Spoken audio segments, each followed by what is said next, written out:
Di dalam episod kali ini, kami akan memaparkan kisah kelahiran Nabi Ismail.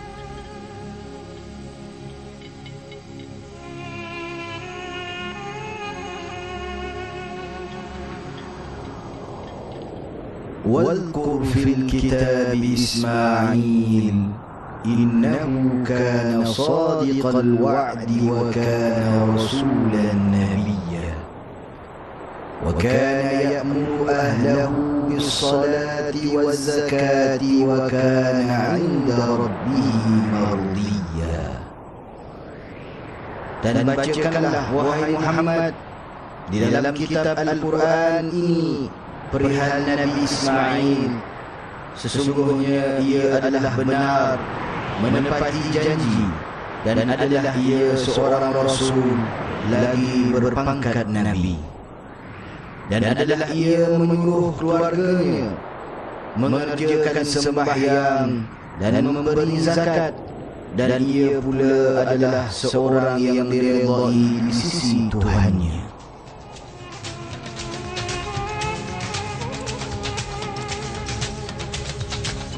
Kehadiran Hajar yang muda dan berakhlak mulia telah mendorong Sarah menghadiahkannya kepada Nabi Ibrahim AS untuk dijadikan sebagai isteri kedua.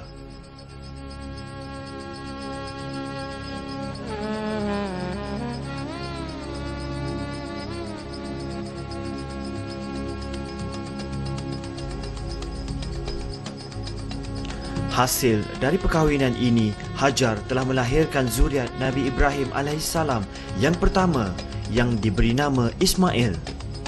Daripada nasab keturunan Nabi Ismail lah lahirnya junjungan besar kita Nabi Muhammad SAW.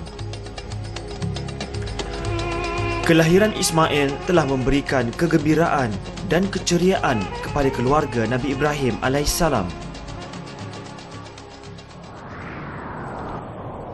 Alhamdulillahilladzi wahaba li 'alal kibari Ismail wa Ishaq. Inna rabbi lasami'ud du'a. Segala puji tertentu bagi Allah yang telah mengurniakan kepadaku semasa aku tua Ismail dan Ishaq. Sesungguhnya Tuhanku Maha mendengar dan memperkenankan doa permohonan.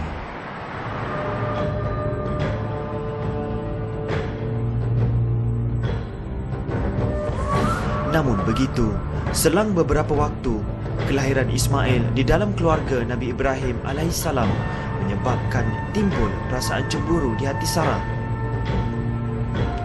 Selaku isteri pertama, Sarah terasa begitu tertekan.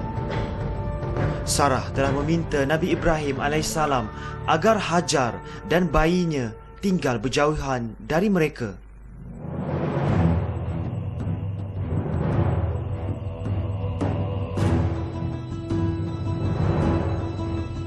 Allah Subhanahu Wa Taala telah mewahyukan kepada Nabi Ibrahim AS agar membawa Hajar dan bayinya ke suatu tempat yang jauh dari tanah Kanaan, ke suatu kawasan yang tidak berpenghuni di tengah-tengah padang pasir.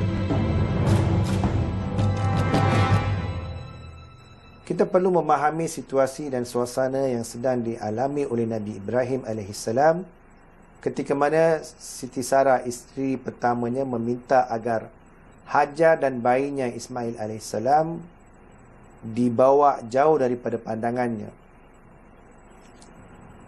Nabi Ibrahim sudah berdoa kepada Allah Subhanahu Wa Taala sekian lama agar dia dikurniakan satu zuriat, dan baru mendapat zuriat ketika dah umur dia 86 tahun dalam satu usia yang lanjut.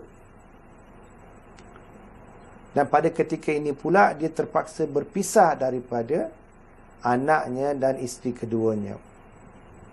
Dan persoalan ini Nabi Ibrahim serahkan kepada Allah Subhanahu Wa Taala, berdoa kepada Allah Subhanahu Wa Taala agar diberi satu solusi kepada permasalahan ini.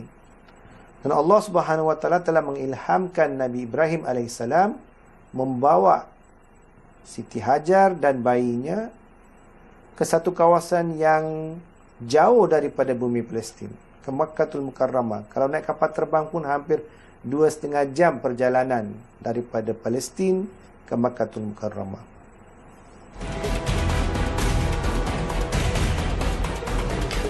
Bumi Mekah Al-Mukarramah ketika itu tidak berpenghuni, tandus, gersam dan sepi. Keadaan ini berbeza dengan bumi Kanaan atau Palestin. Ibrahim alaihissalam pada hakikatnya tidak tergamak membiarkan Hajar dan Ismail yang masih bayi tinggal di padang pasir yang tandus. Namun begitu, di atas perintah Allah Subhanahu Wa Taala, Ibrahim alaihissalam akur. Lalu Nabi Ibrahim pun berdoa seperti dalam surah Ibrahim ayat 37, agar Hajar dan Ismail diberi kemudahan biarpun tinggal di bumi tandus Mekah. Begitu juga dengan Hajar yang amat taat kepada perintah Allah dan memahami akan tuntutan wahyu yang diturunkan kepada suaminya, Nabi Ibrahim alaihissalam. Itu adalah satu kawasan gurun, padang pasir, kering kontang, tidak berpenghuni. Dan boleh dikatakan apabila Nabi Ibrahim alaihissalam sampai ke sana, anaknya Nabi Ismail alaihissalam dan isterinya adalah penghuni pertama di bumi itu. Dengan penemuan Telaga Zamzam di bawah telapak kaki Nabi Ismail alaihissalam, maka dengan terpancutnya air Zamzam daripada hentakan kaki, tapak kaki Nabi Ismail alaihissalam yang pada ketika itu masih bayi lagi, maka Siti Hajar dan bayinya Nabi Ismail alaihissalam diiktiraf menjadi rakyat pertama bumi Makkatul Mukarramah.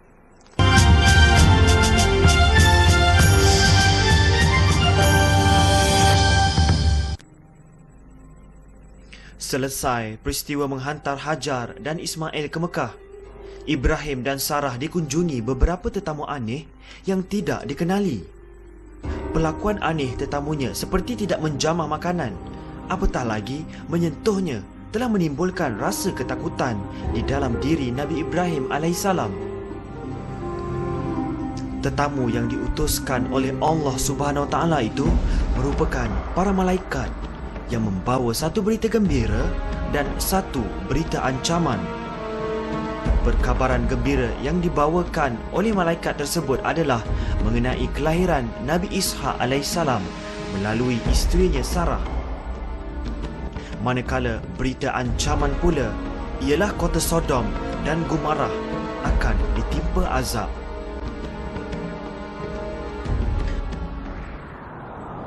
وامرأته قائمة فضحكت فبشرناها بإسحاق ومن وراء إسحاق يعقوب قالت يا ويلتى أألد وأنا عجوز وهذا بعلي شيخا إن هذا لشيء عجيب.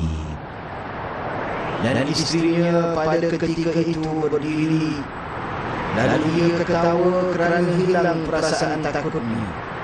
Maka kami pun memberikan berita gembira kepadanya melalui malaikat itu bahawa ia akan mendapat seorang anak Ishak, dan selepas dari Ishak ia pula akan mendapat Yaqub.